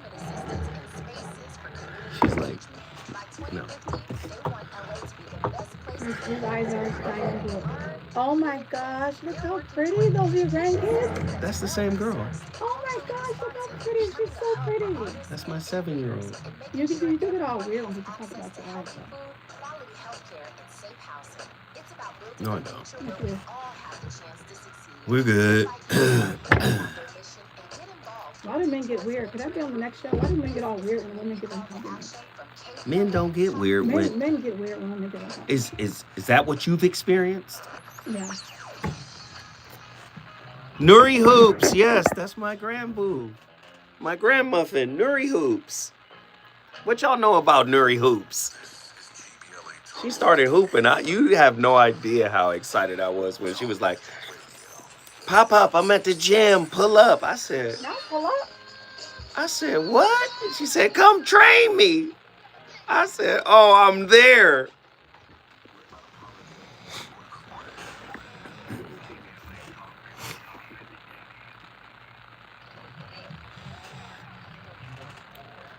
No, you can still call Rev.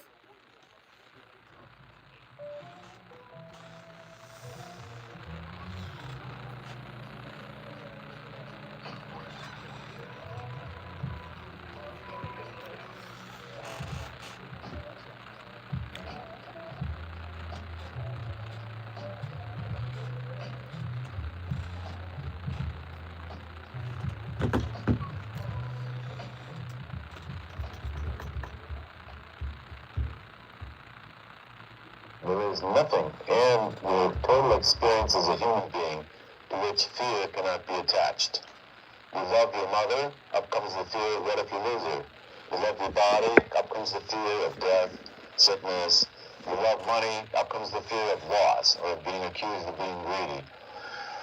No matter what you think of, fear can be attached to it. You love your automobile, up comes the fear of an accident. The fearful person then attaches the fear to everything. So everything that comes into the mind is coming into an energy field of fear and therefore gets colored with fear. A fear of life itself. And as the song goes, afraid of living and afraid of dying. Afraid of living and afraid of dying. In other words, this energy field has now contaminated everything. So if I am the source of that energy field, then all of my experience comes into the field of fear, and everything in my life becomes fearful. The future is fearful. Old age, getting older. What's going to happen to the body? What's going to happen to my finances? What's going to happen to my relationships? What's going to happen to my family? What's going to happen to my car? What's going to happen to my bank account? What's going to happen to my country? Hey, listen, we put nothing but bangers on today. Goodness gracious. Dr. David R. Hawkins, author, you already know, Power versus Force. The hidden determinants of human behavior. This man created a consciousness grid from 0 or 20 to 1,000. Right? He used kinesiology as a metric to gauge truth. When the truth is present, the body is strong. When lies and falsehood are present, the body is weak. And he talked about how he calibrated human consciousness on planet Earth at his mark of 100, which indicated fear. Most of us live in fear. That's why relationships become this haunted house of mirrors. We see the reflection from our partner. We don't want to deal with our partner because we know, I see that reflection really points back to who I am. I've got questions for Attila, Houston, Texas, and Aisha, the deal. You already know what it is. How often do you confuse emotional intensity with emotional intimacy and call it chemistry? That was a bar. Yes. Ooh, I would say like my early relationships all the time, because that's what my childhood was like, emotionally volatile. Wow. So the mirror to that is emotional intensity in relationships. Deep. Aisha? Yeah, one is definitely physical and one is emotional for sure. So I think that the intensity a lot of times is physical. Mm. You know, and the physical can feel like emotional. When the intensity is strong, you can think that it's love. So you can think you have a strong connection because there's that The pull of feeling intensity. is there, yeah. Yeah, so you can think that you're falling in love when it's really just the intense feelings of a physical connection, which Right. can cloud your judgment. Like you think that you have a strong connection and you fall in love when it's really just lust. Really. Right, the opiate of pleasure. Absolutely. So it's easy to do if you don't know the difference between the two. If trauma repeats until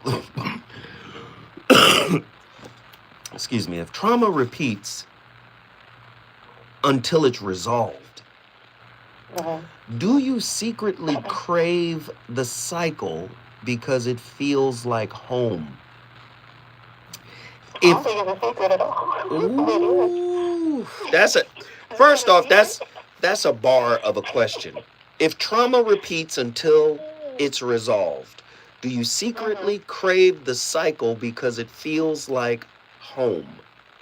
Yeah, I mean, I wouldn't even say it's a secret. I think, you know what? I'll give you an example. It's like if you have a homegirl that's constantly complaining about being cheated on, right? Like after 4 or 5 relationships, you start to see the pattern, right? And so I believe it's possible to be aware of the pattern, but also be it in your own way in terms of stopping it, right? That's heavy. That's heavy. Aisha?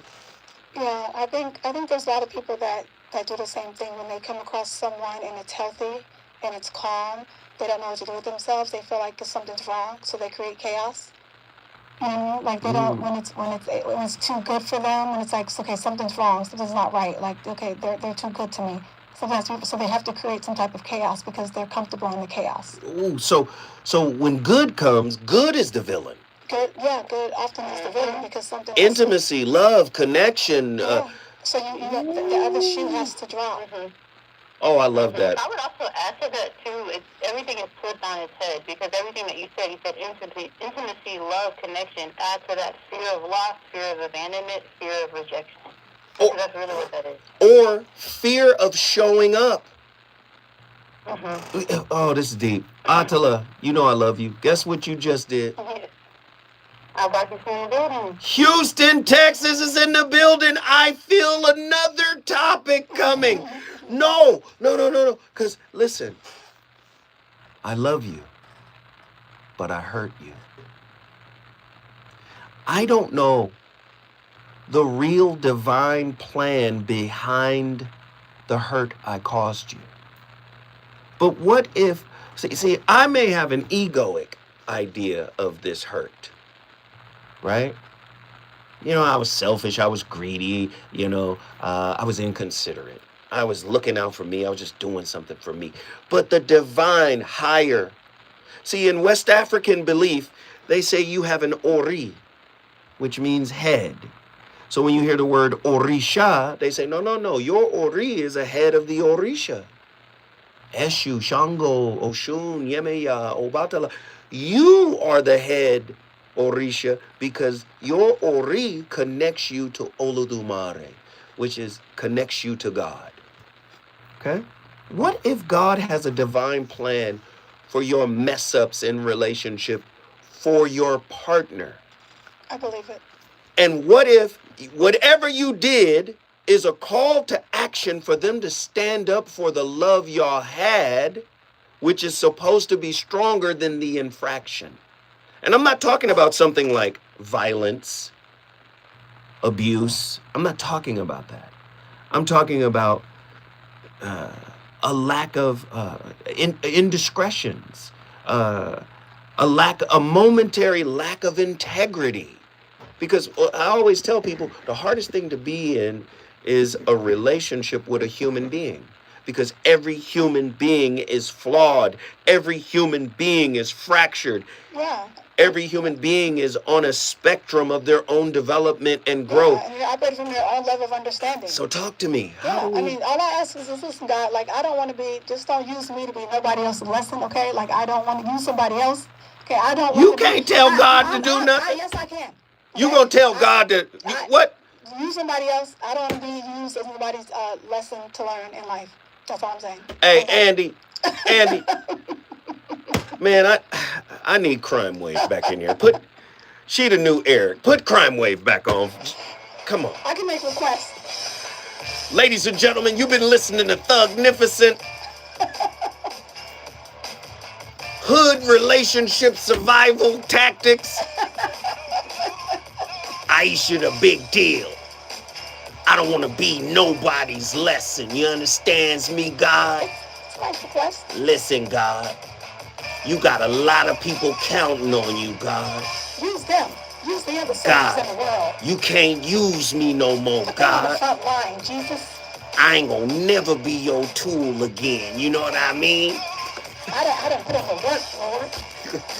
Ladies and gentlemen, you've been listening to the VOR, the voice of reason, on complete fire tonight. Hey, Aisha, the big deal. Tell them where they can find you and how they can support your brand. Let's get it. Yeah, absolutely. So let's see. You can find me on Mondays. I am on Hot 103.9. That is every Monday in the 4 o'clock hour.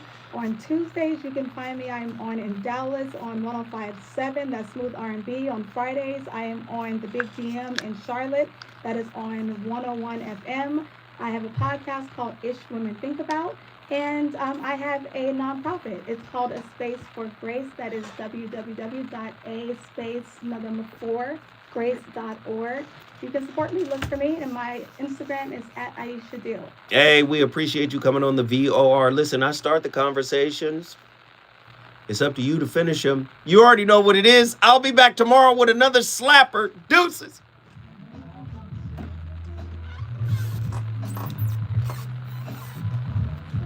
Great work. Great. You came in and did your thing. Why did I realize halfway through that the VOR is the voice of reason? Oh, God. I didn't realize that. All right, y'all. Love y'all. Deuces.